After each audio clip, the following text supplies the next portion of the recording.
Usai berdamai, Rudy Goldenboy, ex-atlet MMA tantang dua pemuda bertarung di atas ring, ini penjelasannya. Usai berdamai di Polsek Pagedagan, mantan atlet MMA Rudy Goldenboy justru akan bertarung dengan dua pemuda berinisial MM dan KP. Dilansir dari Kompas.com, sebelumnya Kapolsek Pagedangan AKP Sealasha Alam mengatakan, insiden dipicu saat mantan atlet bernama Rudy tidak terima karena antreannya diserobot dua pria. Mereka pun berselisih paham di depan kasir dan saling dorong. Situasi memanas hingga akhirnya aksi saling dorong berubah menjadi pemukulan. Kejadian tersebut terjadi pada 5 Agustus lalu sekitar pukul 20.50 waktu Indonesia Barat. Seala mengatakan kedua belah pihak bersepakat untuk damai dan hendak berada di ring layaknya pertandingan resmi. Seala mengungkapkan jika kedua belah pihak sudah sampai ke tahap berdamai, walaupun setelah ini mereka lanjut di ring.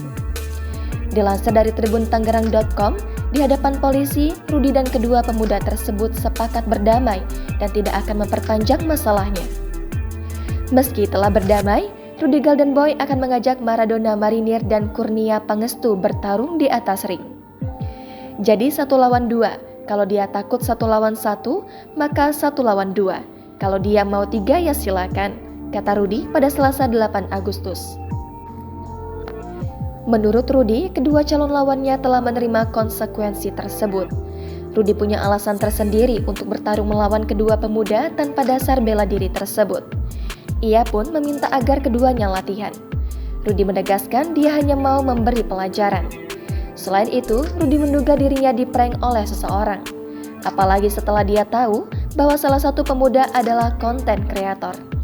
Ia pun tak peduli soal itu. Ia mengaku telah sepakat bertarung di atas ring pada 16 September di salah satu tempat di Jakarta. Jangan lupa subscribe, share, komen, dan like ya.